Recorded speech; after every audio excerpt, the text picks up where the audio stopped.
en heureuse d'être la première noire à la télévision. Oh, je veux être la première noire à la télévision. Oh, je veux être la première noire à la télévision. Je comprends. Vous savez pourquoi j'ai pensé à ça? Vraiment? Parce que, après Julia, on m'a offert tous les beaux journaux intimes de Diane Carroll sont restés cachés jusqu'en 2020. Sa fille les a découverts après sa mort et n'arrivait pas à croire ce qu'elle lisait. La star de Julia avait mené une double vie. Alors qu'elle jouait la mère célibataire parfaite à la télévision, elle échouait en tant que telle dans la vraie vie. Elle travaillait 12 heures par jour et manquait tout ce qui était important. Les journaux révèlent pourquoi elle est stressée. Elle est restée dans des relations abusives. Ils montrent son plus profond regret concernant sa fille. Ce qu'elle a écrit sur le prix de la célébrité est dévastateur. Ces pages exposent la vérité solitaire derrière la première femme noire en tête d'affiche à Hollywood. Diane. Carol est née. Carol Diane Johnson, le 17 juillet 1935 dans le Bronx. Ses parents, John et Mabel, ont déménagé à Harlem lorsqu'elle était encore bébé. À l'époque, Harlem était en difficulté. La Grande Dépression avait écrasé la ville. Près de la moitié des habitants de Harlem n'avaient pas d'emploi. Son père travaillait comme conducteur de métro et gagnait environ 40 $ par semaine. Sa mère restait à la maison pour essayer de maintenir la famille unie alors que le monde extérieur s'effondrait. Lorsque Diane n'avait que 18 mois, quelque chose s'est produit qui a laissé une marque sur son cœur pour toujours. En 1937, ses parents l'ont laissée en Caroline du Nord avec une tante et ont disparu pendant plus d'1 an. Ils essayaient de trouver du travail, mais pour une petite fille, c'était comme s'ils l'avaient abandonnée. Ce sentiment profond de ne pas être désirée ne l'a jamais quittée. Elle a déclaré de nombreuses années plus tard que cette blessure avait joué un rôle dans ses 4 mariages brisés. Même enfant, Diane avait une grâce particulière. Elle chantait dans la chorale de l'église à l'Abyssinian Baptist Church quand elle n'avait que 6 ans. Sa voix s'élevait dans les rues d'Harlem comme si elle avait quelque chose d'important à dire. Quand elle a eu 10 ans en 1945, elle avait déjà commencé à faire du mannequinat pour le magazine Ebony. Mais la même année, la douleur est revenue. Ses parents l'ont quittée une fois de plus, à nouveau en Caroline du Nord, à la recherche de meilleurs emplois. Elle n'avait que 10 ans. 10 ans et se sentait comme un colis dont personne ne voulait. Elle a écrit sur cette douleur dans ses mémoires et en a parlé dans des interviews des décennies plus tard. Même si sa tante a essayé de la réconforter, cette blessure ne s'est jamais vraiment cicatrisée. La même année, quelque chose d'extraordinaire s'est produit. Elle a obtenu une bourse du Metropolitan Opera. Seuls quelques enfants noirs ont eu cette chance. Elle chantait en italien et en allemand et laissait tout le monde stupéfait. Mais sa mère l'a retirée quelques semaines plus tard. Elle ne voulait pas que sa fille perde une enfance normale. Diane a dit plus tard que cela lui avait brisé le cœur. Elle pensait qu'elle aurait pu devenir la première star d'opéra noir au Met si elle était restée. Au lieu de cela, elle a continué à s'entraîner. Elle a pris des cours de musique et a chanté à l'église. Elle a posé pour Ebony et gagnait environ 100 $ par semaine quand elle avait 15 ans. La vie était toujours difficile. Elle était constamment confrontée au rejet. On lui disait qu'elle était trop foncée. On lui disait qu'elle ne correspondait pas au rôle, mais elle ne s'est pas arrêtée. De 1949 à 1954, elle a étudié à la High School of Music and Art de Manhattan. C'était un bel immeuble ancien qui ressemblait à un château. Elle a étudié le chant et le théâtre avec d'autres jeunes talents comme Billy Dee Williams. Elle a changé son nom en Diane Carroll pendant cette période parce qu'elle voulait quelque chose qui se démarque. Même dans cet espace créatif, elle ressentait toujours la piqûre du racisme. On ne s'attendait pas à ce que la plupart des étudiants noirs réussissent. Mais elle a continué. Puis, en janvier 1954, alors qu'elle n'avait que 18 ans, tout a changé. Elle est apparue dans une émission de télévision appelée Chance of a Lifetime. Elle a chanté de tout son cœur et a remporté le concours, battant des ventriloques et des humoristes. Elle a gagné 1000 dollars, ce qui représenterait plus de 11 000 dollars aujourd'hui, et a obtenu un contrat et des engagements dans des clubs. Mais en coulisses, les producteurs ont hésité. Ils ne voulaient pas trop montrer une fille noire sur scène. L'un d'eux a même dit « Le public n'est pas prêt à ce qu'une fille de couleur soit en tête d'affiche. » Mais elle leur a prouvé qu'ils avaient tort. À 15 ans. À 16 ans, elle avait déjà commencé à faire du mannequinat sérieusement. Il était rare de voir une fille noire dans les magazines, mais elle continuait à être rejetée par les agents qui disaient qu'elle était trop foncée. Elle a continué à avancer, devenant l'une des premières à percer ses murs. À 18 ans, en 1953, elle chantait dans les meilleurs clubs de Harlem et gagnait 400 dollars par semaine, une somme incroyable pour une jeune femme noire. Elle chantait des chansons comme « Why Was I Born ?» et sa voix laissait les gens sans voix. Mais même alors, elle devait faire face à des boîtes de nuit qui n'autorisaient pas le public noir ou qui l'obligeaient à utiliser des entrées arrière. La même année, elle a signé avec Atlantic Records. Elle a sorti son premier album en novembre 1955. Il s'appelait Diane Carol Sings Harold Arlen. Elle chantait des chansons comme Over the Rainbow avec une telle émotion que les critiques ont salué son phrasé, mais l'album ne s'est pas bien vendu. Seules 10 000 copies environ ont été vendues et elle n'a été payée que 2 000 dollars. La plupart de l'argent de la promotion est allé à des chanteurs blancs. La musique noire était appelée Race Records et de nombreuses stations de radio ont refusé de la diffuser. En 1957, elle est apparue à la télévision dans le Jack Paar Show. Elle était payée 500 dollars par épisode, ce qui n'était pas mal, mais toujours moins que ce que les stars blanches recevaient. Ils lui ont donné des rôles étranges, la faisant jouer des personnages exotiques ou des princesses étrangères, et cela la faisait se sentir petite à l'intérieur. Dans un sketch de cette année-là, elle devait faire semblant d'être une beauté insulaire. Elle a dit plus tard que ses rôles l'avaient blessée parce qu'ils lui donnaient l'impression d'être invisible dans un monde qui ne voulait qu'elle ait une certaine apparence. En 1954, elle a obtenu son premier rôle au cinéma dans Carmen Jones. Elle n'avait que 19 ans. Elle a joué Meurtre aux côtés de Dorothy Dandridge et Harry Belafonte. Mais après le tournage, elle a découvert qu'ils avaient remplacé sa voix, chantée, par celle de quelqu'un d'autre. Elle n'avait pas accepté cela. C'était une chose courante qu'il faisait aux artistes noirs et cela lui donnait l'impression d'être effacée. Ce n'était pas personnel, disait-il, mais ça l'était. En 1959, elle est apparue dans Porgy and Bess. L'atmosphère sur le plateau était tendue. Il y avait des toilettes et des salles à manger séparées pour les Noirs et les Blancs. Même si la distribution était entièrement noire, elle n'a pas fait de scène. Elle est restée silencieuse pour éviter de perdre son emploi, mais cela la brûlait de l'intérieur. Même l'opéra lui-même a suscité des disputes. Certains ont dit qu'il donnait aux Noirs une image de pauvre et de violent. Elle a ressenti tout cela pendant qu'elle jouait, et cela ne l'a jamais quittée. En 1960, elle en avait assez de se voir offrir des rôles de domestique ou de danseuse. Elle avait déjà remporté un Tony Award en 1962, devenant la première femme noire à remporter le prix de la meilleure actrice dans une comédie musicale. Mais Hollywood essayait toujours de l'enfermer. Elle a refusé des rôles qui lui semblaient insultants. Elle a un jour déclaré devant le Congrès en 1962 que le racisme dans son industrie était comme un cauchemar. Même lorsqu'elle a obtenu un rôle principal dans Hurry Sundown en 1966, cela n'a pas changé la profondeur de l'injustice du système à son égard. Lorsqu'elle n'avait que 19 ans, elle avait également joué à Broadway dans House of Flowers, écrit par Truman Capote. Au début, cela semblait être un rêve, mais le spectacle s'est effondré. Il n'a été présenté que 165 fois et a fermé ses portes en 1955. Elle s'est retrouvée avec des dettes et de la tristesse.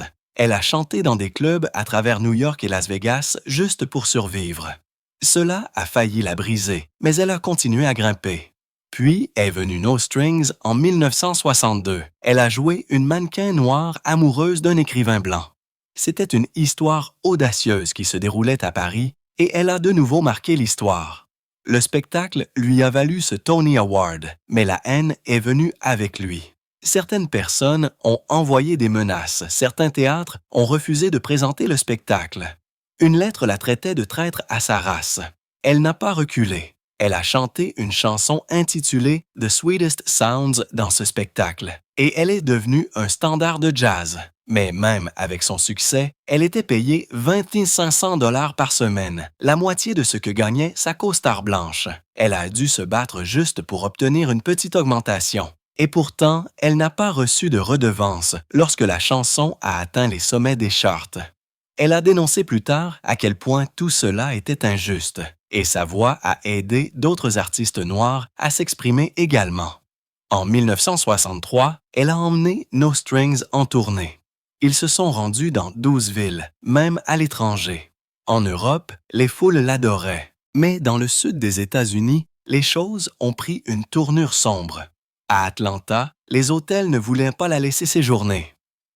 À Birmingham, un spectacle a été annulé après des menaces à la bombe. Dans une ville, elle a dû dormir dans le sous-sol d'une église parce que personne ne voulait l'accueillir. Elle a utilisé une partie des revenus de sa tournée pour payer une thérapie. Le racisme était si lourd. Pourtant, elle n'a pas abandonné. Lorsque Diahann Carroll est apparue pour la première fois à la télévision sous le nom de Julia Baker en 1968, on a eu l'impression qu'une porte s'était enfin ouverte. Elle ne jouait pas une domestique ou un personnage de second plan comme tant de femmes noires étaient forcées de le faire. Elle était la star, une infirmière intelligente et élégante, une mère célibataire élevant son enfant après que son mari soit mort au Vietnam. Ce n'était pas juste une émission de télévision, c'était un moment de l'histoire. L'émission s'appelait Julia et a été diffusée sur NBC le 17 septembre 1968 pendant 3 saisons et 86 épisodes jusqu'au 23 mars 1971. Diahann Carroll est devenue une partie des foyers américains, attirant jusqu'à 40 millions de téléspectateurs chaque semaine. Mais alors que l'émission a marqué l'histoire, elle a également suscité la controverse.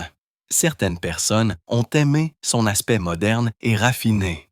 D'autres, surtout pendant les périodes chaudes après la mort de Martin Luther King Jr. et de Robert F. Kennedy en 1968, ont estimé que l'émission ignorait ce qui se passait réellement en Amérique. Ils ont dit que cela rendait la vie trop facile pour une femme noire et que cela ne montrait pas la douleur ou la lutte que tant de familles traversaient. Certains ont même boycotté les sponsors. Mais malgré les critiques, la beauté et le style de Diahann sont devenus emblématiques. Ses vêtements conçus par William Traya étaient si admirés qu'ils ont été transformés en patrons de couture pour que les fans puissent les copier à la maison. La même année, elle a remporté le Golden Globe de la meilleure star de télévision féminine. Mais même alors, il était clair qu'elle était utilisée comme le seul visage acceptable de l'Amérique noire dans une industrie blanche qui ne voulait pas raconter des histoires plus réelles. En 1969, un an seulement après le début de l'émission, elle a été nominée pour un Emmy. Elle était en compétition avec de grandes stars comme Elizabeth Montgomery et Hope Long. Mais en coulisses, Diahann menait ses propres combats. NBC lui a dit de se tenir à l'écart de tout ce qui était trop racial, craignant que cela ne bouleverse le public blanc. Elle n'était pas d'accord. Elle voulait que les scripts soient honnêtes. Elle s'est disputée avec les producteurs et s'est opposée à tout ce qui lui semblait faux. Des années plus tôt, en 1962, elle avait même pris la parole lors d'une audience au Congrès, disant qu'en près d'une décennie, elle n'avait participé qu'à 2 pièces de Broadway et 2 émissions de télévision malgré tout son talent. La vérité est qu'elle en avait assez de faire semblant que tout allait bien. Elle voulait du changement, même si cela mettait les gens mal à l'aise. Alors que sa célébrité explosait de 1968 à 1971, la tension a également explosé. L'émission a conduit à des poupées, des affiches et même des découpages en papier de son personnage. En 1969, une ligne de poupées Julia a été lancée et a rapporté des millions. Les fans l'adoraient, mais ce n'était pas le cas de tout le monde. Elle a commencé à recevoir des menaces de mort.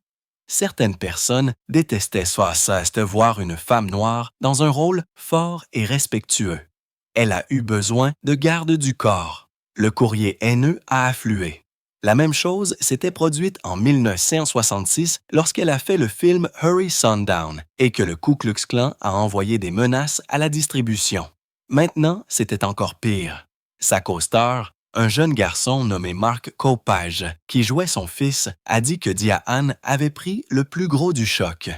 Parfois, les menaces devenaient si graves que les événements devaient être annulés. Tout cela a eu des conséquences. Pendant le tournage de Julia, elle élevait également sa fille, Suzanne Kay, née le 9 septembre 1960. Diane avait divorcé de son premier mari, Monty Kay, en 1963, et maintenant, elle faisait tout toute seule. Elle a admis dans ses mémoires. De 1986 que les longues journées de tournage, qui commençaient souvent avant le lever du soleil, ont déchiré sa vie. En 1968, elle s'est remariée avec un homme nommé Freddie Gilman, mais cela s'est terminé rapidement et douloureusement à cause de la violence. À la fin de la diffusion de Julia en 1971, elle avait fait 86 épisodes et traversé 4 mariages. Elle était devenue une superstar, mais à l'intérieur, elle était épuisée. Son enfance à Harlem, élevée par un père conducteur de métro et une mère infirmière, l'avait rendue forte. Mais la célébrité avait un prix élevé. Même après Julia, elle a continué à avancer. En 1964, elle a sorti un album de musique intitulé Diahann Carroll. C'était soulful, émotionnel et montrait son incroyable voix. Sa reprise de Killing Me Softly s'est démarquée, bien qu'il n'ait atteint que le numéro 89 des charts RB. L'album lui a valu une nomination aux Grammy Awards en 1975. Elle n'a pas gagné, mais c'était puissant de la voir briller à nouveau, surtout qu'elle luttait discrètement contre le fait d'être enfermée dans le rôle de la femme noire parfaite. La même année, elle a fait une tournée en Europe dans un spectacle de cabaret qui l'a emmenée dans des villes comme Londres, Paris, Berlin et Amsterdam. Les spectacles étaient profondément personnels. Elle racontait des histoires de son passé, même douloureuses, et faisait pleurer les gens. À Amsterdam, les fans étaient si émus qu'une quasi-émeute a éclaté après qu'elle se soit ouverte sur son divorce avec Monty Kay. La tournée a rapporté 200 000 $, mais le coût émotionnel était si intense qu'elle a fini par annuler certains spectacles à Rome en raison de l'anxiété. En 1972, elle s'est produite avec Duke Ellington, la légende du jazz. Leur concert était magique, mais derrière le rideau, Ellington était malade.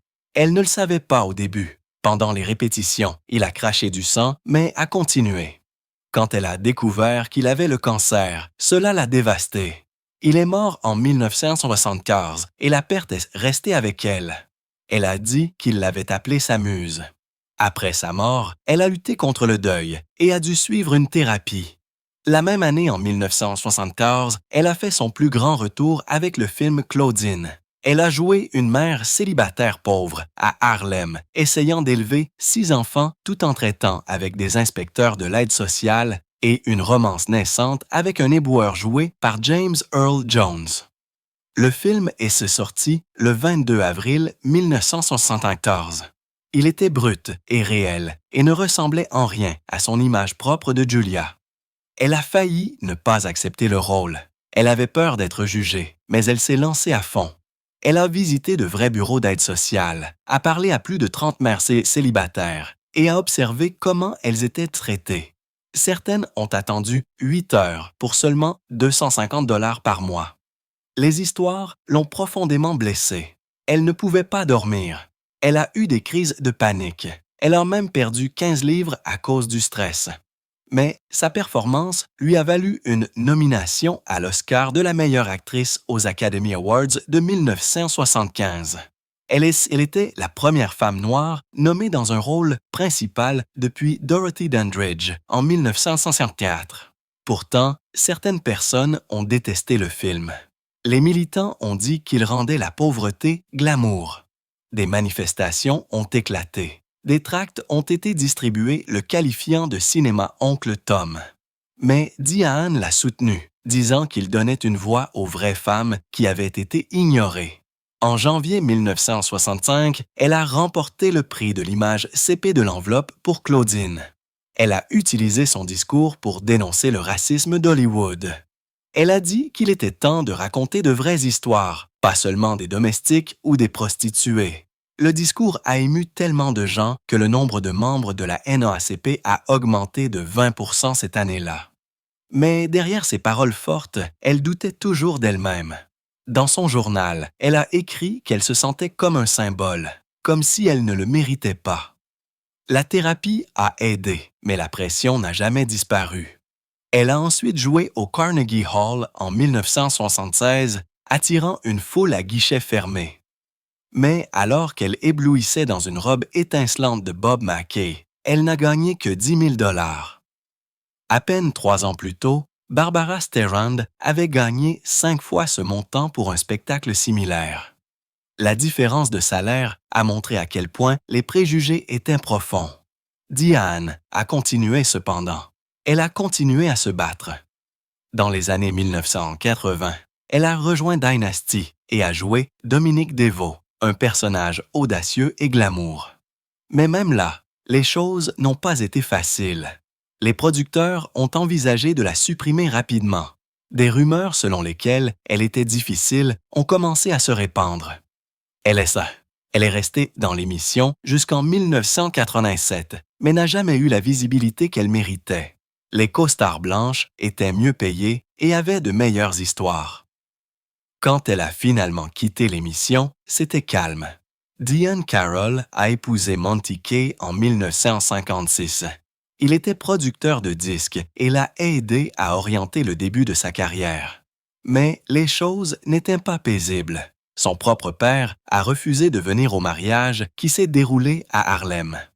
La même année, elle devenait déjà une étoile montante, mais sa vie personnelle était pleine de douleurs cachées. En 1960, elle a donné naissance à leur fille Suzanne, qui deviendra plus tard journaliste et scénariste. De l'extérieur, cela ressemblait à une famille parfaite. Mais derrière des portes closes, Carole menait une double vie. Depuis 1959, elle était secrètement impliquée avec Sidney Poitier, même lorsqu'elle était encore mariée à Monté.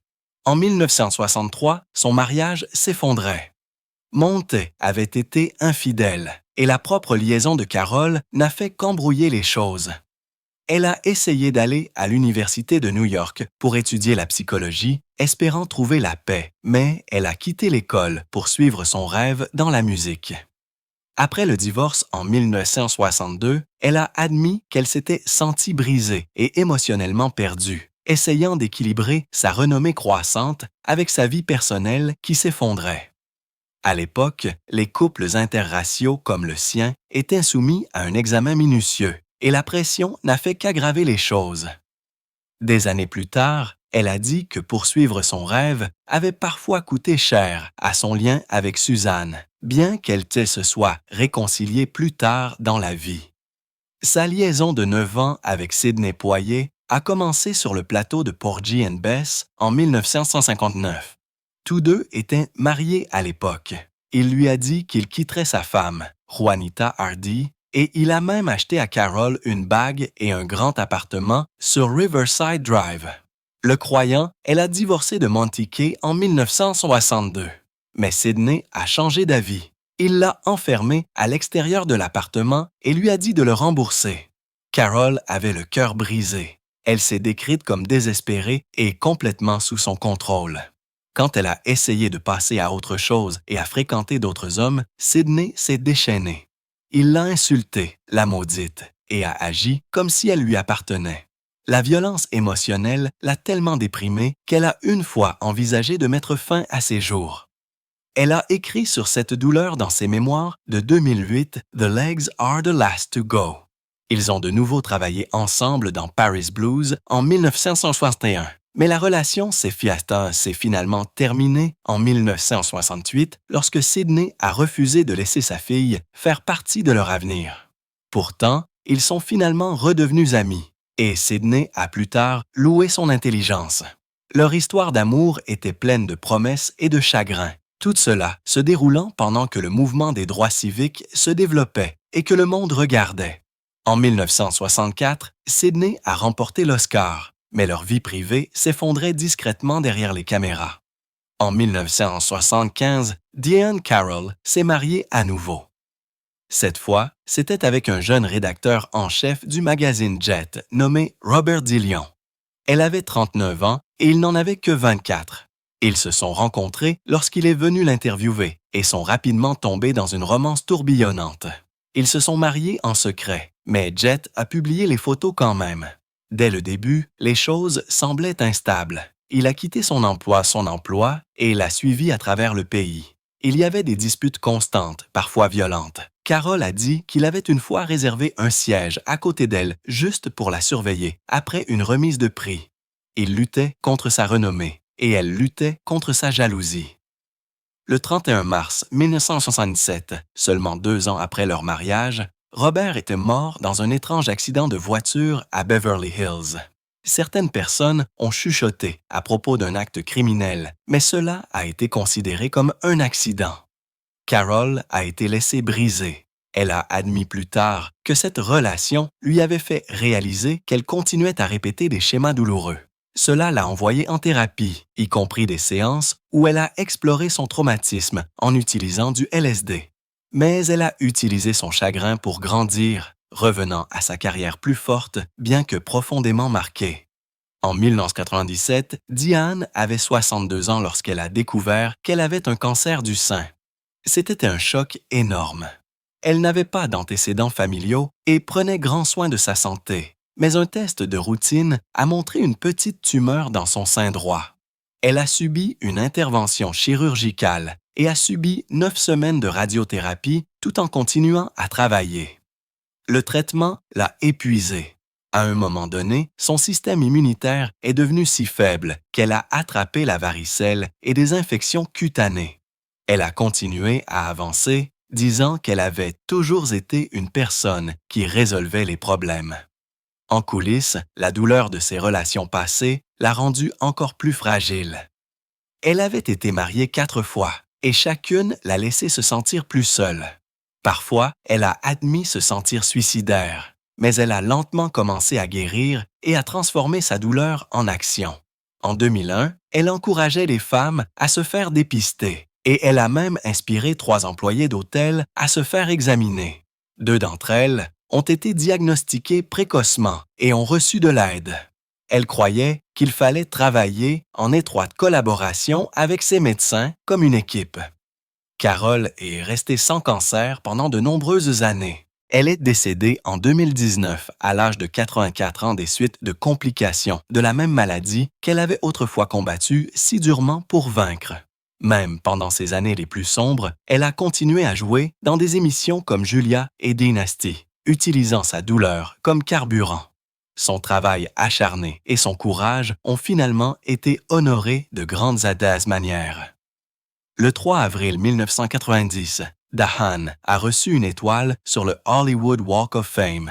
Elle a été placée au 75 Hollywood Boulevard et a célébré son chant et son jeu d'acteur. Certains rapports ont dit à tort que cela s'était produit en 1992, mais c'était en 1990. Elle avait déjà marqué l'histoire en 1962 lorsqu'elle a remporté un Tony Award pour No Strings, devenant la première femme noire à remporter le prix de la meilleure actrice dans une comédie musicale. En 2011, elle a été intronisée au temple de la renommée de la télévision. Viola Davis a dit que Diahann avait appris aux femmes noires qu'elles pouvaient être glamour, intelligentes et fières en même temps. Mais cela n'avait pas été facile. En 1954 à Broadway, elle a une fois été humiliée lorsque sa co-star, Pearl Bailey, a détourné le visage pendant le solo de Carroll, essayant de voler la vedette. Pourtant, Diahann a continué, et sa force a inspiré toute une génération. En 1968, elle a joué dans Julia, devenant la première femme noire à diriger une émission de télévision où elle n'était pas une domestique ou une servante. Son influence a contribué à ouvrir des portes aux stars d'aujourd'hui. En 2008, elle a choqué les lecteurs avec ses mémoires « The Legs Are the Last to Go ». Elle a écrit sur la douleur derrière sa beauté. Elle avait subi de nombreuses chirurgies plastiques et ressentait des regrets d'avoir changé son visage. Elle a dit que cela venait de la peur de vieillir à Hollywood, qui jugeait constamment les femmes. Elle a également dit la vérité sur ses 4 mariages ratés, dont un avec Freddie Gluman en 1973 qui s'est terminé en quelques semaines à cause de la violence. Il y avait aussi des souvenirs douloureux de sa relation avec l'acteur Don Marshall. Elle a dit que son attention sur sa carrière avait causé une distance avec sa fille et elle a partagé une histoire sur une séance de photos de couverture où une pilule d'eau avait fait gonfler son corps et elle avait dû porter la chemise du photographe. Le livre est devenu populaire parce qu'il était si brut et honnête. Elle a admis que l'éclat de la renommée venait avec une profonde solitude. Elle s'est une fois fiancée à David Frost en 1972, mais a rompu et a épousé quelqu'un d'autre à la hâte. Cette décision l'a hantée pendant des années. Les lecteurs ont été stupéfaits d'apprendre combien elle avait caché derrière son élégance. Lorsque Diane est décédée le 4 octobre 2019, beaucoup de gens n'avaient aucune idée qu'elle se battait encore contre le cancer du sein. Elle avait gardé cela secret. Après sa mort, les hommages ont afflué. Oprah Winfrey l'a appelée une légende pour toujours. Ava Duivert a dit qu'elle avait laissé des diamants derrière elle pour que d'autres les suivent. Viola Davis a dit que Diane avait montré aux femmes noires qu'elles étaient des reines. Debbie Allen et Lee Daniels ont tous deux loué sa force et son élégance. Elle avait été la première femme noire à jouer dans un rôle télévisé non stéréotypé avec Julia, qui a été diffusé de 1968 à 1971. Elle a remporté un Golden Globe et a obtenu 5 nominations aux Emmy Awards. En privé, elle avait un jour dit qu'elle n'était pas sûre que Julia avait vraiment de l'importance, craignant que ce ne soit qu'un rôle symbolique pendant une période de tension raciale. Mais l'histoire lui a donné tort. Elle a continué à briser les barrières, de son rôle nominé aux Oscars dans Claudine en 1974 à sa performance féroce dans Dynasty de 1984 à 1987. Elle a dû s'introduire à une fête hollywoodienne pour obtenir ce rôle. Mais elle s'est assurée que le premier personnage noir majeur de cette émission lui appartenait. En 2020, sa fille Suzanne Kay a trouvé quelque chose d'inattendu. C'était une collection des journaux intimes de sa mère. Ces pages ont révélé à quel point Diane s'était sentie seule à Hollywood. Dans les années 1950 et 1960, elle était l'une des seules deux stars noires et elle s'est souvent sentie exclue. Les journaux racontaient des histoires où elle était éclipsée et rejetée. Ils ont également montré que Diane avait choisi ses rôles avec soin, pensant toujours à la façon dont elle pouvait aider à changer la façon dont les femmes noires étaient perçues. Une entrée de journal racontait comment elle s'était introduite à une fête d'Aaron Spelling en 1984 juste pour se battre pour un rôle dans Dynasty. En 2024, ces mêmes journaux sont devenus le cœur d'un documentaire intitulé Between Starshine and Clay, rendu possible grâce à une subvention de 4,2 millions de dollars de la Fondation Ford. Suzanne a utilisé les entrées, de vieilles photos et des vidéos familiales pour raconter l'histoire de sa mère. Le film a montré comment Diane portait le poids de l'histoire avec grâce et courage. Certaines des pages les plus déchirantes de ces journaux parlaient de la distance entre Diane et sa fille. Elle a écrit qu'elle travaillait 12 heures par jour pendant le tournage de Julia, jouant une mère célibataire à la télévision tout en luttant pour en être une dans la vraie vie. Elle a admis que ses 4 mariages et son attention sur la renommée l'avaient laissée émotionnellement épuisée et souvent seule. Elle aurait aimé faire les choses différemment. Dans ses mémoires, elle avait fait allusion à cette culpabilité, mais les journaux l'ont clairement fait savoir. Elle savait que ses actions avaient ouvert des portes à d'autres, mais le coût était élevé. Elle est restée dans des relations abusives pour se sentir en sécurité et a manqué des moments importants de la vie de sa fille. Elle a un jour dit dans une interview que le rôle de Diane Carroll était devenu si grand qu'il avait tout englouti. Ses confessions silencieuses ont changé la façon dont les gens la voyaient. Sous le glamour se cachait une femme qui s'était profondément sacrifiée pour faire